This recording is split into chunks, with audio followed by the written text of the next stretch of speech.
강달러의 미 작년 무역 적자 9,184억 달러, 사상 최악의 실적을 기록했다. 코로나19 감염 확산이 시작됐던 요 시기 이전까지는 무역 적자 폭이 막 심각하게 증가되지를 않았었죠. 그렇지만 민주당의 바이든 행정부가 시작되자마자 격하게 무역 적자 폭이 나락으로 가는 것을 확인해 볼 수가 있게 되죠. 미국의 무역 적자가 웬간히 마이너스면 괜찮은데 사상 최대로 마이너스가 커지게 되니 어쩔 수 없이 트럼프는 바이든이 싸지른 똥을 치우기 위해서 관세 폭탄을 쓸 수뿐이 없는 거죠. 미국의 45대 대통령이었었던 트럼프, 미국의 무역 수지가 왜 바이든보다 양호한 상태를 유지를 했을까? 미국 달러를 보게 되면요, 미국 달러가 약세 현상이 진행이 됐어요. 미국 달러가 약세라는 것은요, 미국 경제에 유입되는 미국의 기업들이 벌어들이는 미국의 기업 이익이 미 달러의 단위로 측정되잖아요. 돈의 가치가 약세니까 기업 이익 실적이 증가되는 효과가 나타나게 돼요. 그래서 쉽게 말하면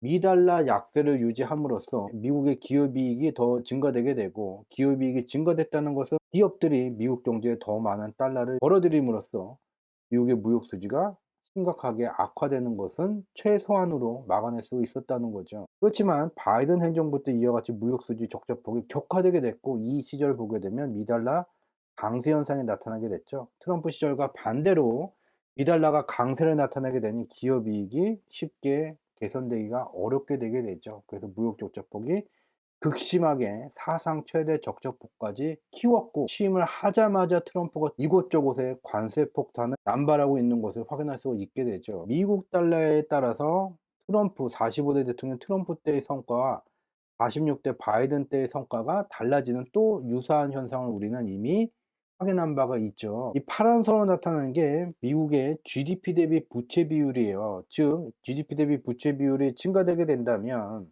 이것이 의미하는 것은 미국 행정부의 부채 부담이 증가된다는 거죠. 미국은 역사상 미국의 역대 대통령들은 미국의 부채 부담이 증가될 때 미 달러를 약세로 만들어 왔어요. 왜? 미국의 빚이라는 건요, 미달러의 단위로 고정이 되죠. 뭐 만 달러면 만 달러, 돈의 가치가 강세이든 약세이든 저 수치는 변하지가 않아요. 따라서 부채 부담이 증가되게 되면 돈의 가치를 약세로 만들고, 약세를 만들면 물건 가격이 올라가게 되죠.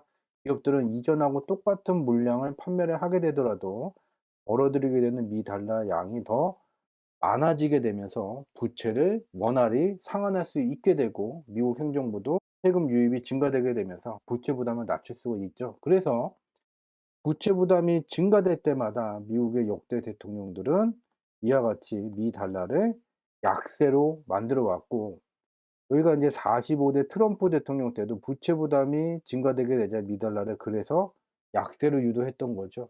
근데 바이든 행정부 들어와서 미국의 부채 부담이 이전과 비교할 수 없을 정도로 격하게 더 악화됐어요. 그럼 미 달러 약세를 만들었어야 되는데 미 달러 강세를 추구하는 미국 민주당의 바이든은 역시나 미 달러 초강세를 만들었고, 미국 경제는 부채 부담도 급증했고 무역 수지도 최악의 순간을 맞이하게 되면서 최악의 경제를 만들어 놓고 빤스런을 해 버렸고, 트럼프는 이 똥을 치워야 되는 매우 중요한 2025년 임기가 시작된 것이죠. 그래서 결론적으로 앞에서 봤다시피 지금 민주당은 미달라 강세를 만들었고, 바이든은 역시나 미달라 강세를 만들었고, 공화당은 미달라 약세를 만들고, 다시 트럼프가 대통령이 됐으니 미달라 약세 환경이 이제 만들어지게 되겠죠. 이를 통해서 미달라 약세를 만들므로써 미국 행정부의 부채 부담을 감소시킬 수가 있게 되고, 바이든이 싸질러 놓은 최악의 무역 수지 적자폭도 미달라 약세를 만들므로써 적자폭을 조금이나마 줄일 수 있는, 여기다 플러스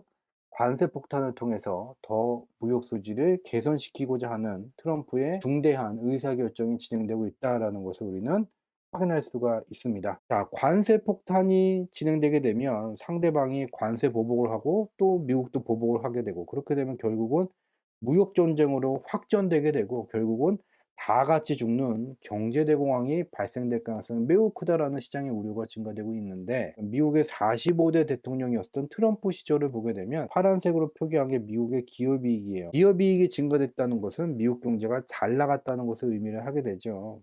이 기업이익이 관세 폭탄 남발에도 불구하고 경제 대공황이 발생되지 않고 미국 경제가 더욱더 발전하는 현상을 만들었죠. 이게 희한한 게 이 관세 폭탄, 관세 보복, 무역 정책, 경제 대공황 이것은 누구나 다 반감을 갖지 않고 동의할 수 있는 그러한 상식적인 사고의 흐름이라고 볼 수가 있죠. 그럼에도 불구하고 어떻게 미국이 저 2017 년도서부터 2021년 1월 20 일까지 미국의 45대 대통령이었었던 트럼프의 관세 폭탄 시절 멸망하지 않았을까? 바로 그것은